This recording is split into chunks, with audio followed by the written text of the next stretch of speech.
Man, you touched on something that it's funny, man. I'm reading a book, read it like 2 or 3 times by John Maxwell called "Fail Forward." Mm-hmm.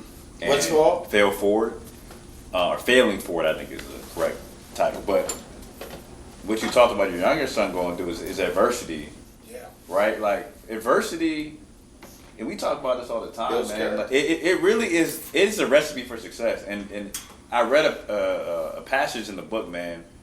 And it hit me hard. And I've read the book, but like for some reason today, it really hit me. It says everybody teaches you to prepare for success when they really should be preparing for failure. You know what I'm saying? You think about it, you're gonna fail way more than you are gonna succeed. All about that. You're gonna fail way more, but the Yes. people who fail the most, typically, if they have the right mindset, they're the ones who succeed the most. So, I mean, what you said is right, man. Like your younger son.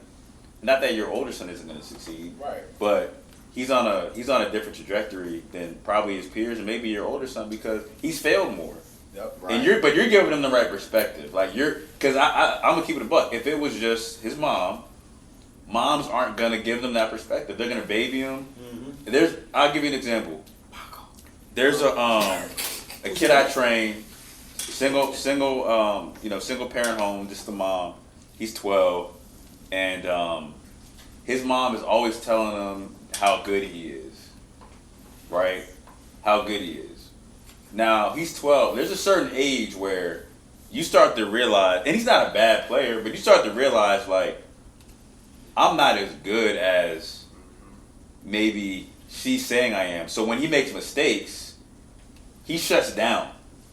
You give him criticism, he starts to shut down because he's been told his whole life, oh, I'm so good, you're my baby, you're the best, blah, blah, blah, that when he does do things that aren't, the right thing as far as performing, he's telling himself, he's doubting that, right? So, I mean... There's a there's a thing that I forgot the actual condition, but they said that when you tell kids that they're good or you praise them too much for things they're naturally talented at, things that are trying or there's no adversity in it, it's things that come natural. Like say my daughter, right, she draws. Oh man, it's a great drawing. This is so good. You're so smart. Oh my God, this is natural. It's her regular diction, her regular drawing. Oh, she's so smart. She sounds so adult. All these things are normal.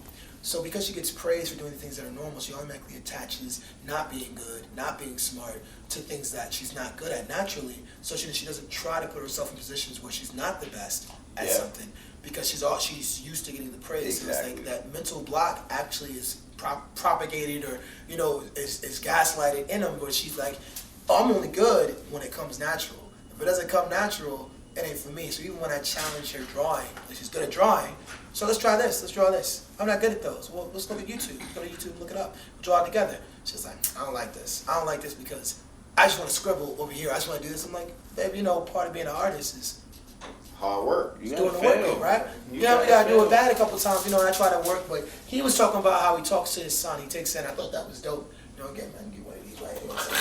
Let us do that. But we talked about the mental health thing, right? How you kids, bro, like, first off, boys look at you differently than girls, so you do have to deal with them differently. Not about how moms raise them, how God. Your son is gonna have a different relationship with a female because your son is going to look to you differently. He's looking at you. You lead I feel like with the boys that I've seen, and that's just my godson, but like boys I've seen, you lead from the front. They're behind you, and you're in front of everything that comes that way. They watch how you weather it, and they emulate it. So you literally are like the trial run for being a man. They watch you and say, "Oh man," and they're behind you the entire time. You don't have to turn around. Your son's watching you. Period. He's looking for you. Your daughters, though, you lead them from behind. Kind of like how they do with horses, where they put the blinders so they can put here, and you point the horse in the direction of where it has to go. You don't actually stand in front of it. You let your, and what you do for all kids, but specifically for little girls, their mindset is to go out to the world, and you're gonna be back there. They look back to see if you're with them. You have their back. They look to see if you got their back, but they don't look for you. They're watching their moms to see how to be a woman. They look for you to be behind them. They get their back. They gotta know that when they reach back there, you right there where they can grab you. So it's just how you cultivate, but how you help them emotionally, right? How you develop them emotionally and mentally. That mental fortitude and stuff you get. I think it's groomed through how you interact with them as children, because you can make a child feel like they're always the slowest, or always the worst, or not even dumb, just like not good. They can have that complex young if you don't speak to them right.